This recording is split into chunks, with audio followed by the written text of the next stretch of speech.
तेज Maharashtra news, आपला महाराष्ट्र, तेज महाराष्ट्र। संजय काका एवढी निवडणूक लढा, पुढच्या वेळची गॅरंटी नाही, अमित शहा यांचं प्रतिपादन। सांगली लोकसभा मतदारसंघाचे भाजप उमेदवार संजय काका पाटील यांच्या प्रचारार्थ गृहमंत्री अमित शहा विटा येथे आले होते।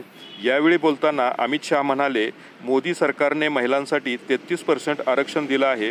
पुढच्या वेळेला या ठिकाणी महिला उमेदवार असू शकतो, त्यामुळे आपण ही एवढीच निवडणूक लढा, पुढच्या वेळेला आपल्या जागेवर एखादा महिला उमेदवार असू शकतो। अमित शहा विटा येथील सभेमध्ये नेमकं काय म्हणाले ते आपण पाहूया।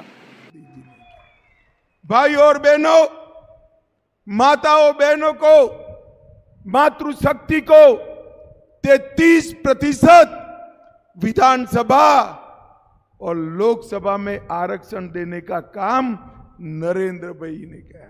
मैंने आज संजय काका को कहता हूं, संजय काका एक बार चुनाव लड़ लो, अगली बार शायद आपकी जगह कोई महिला का नंबर लग जाएगा, कोई गारंटी नहीं है भाई।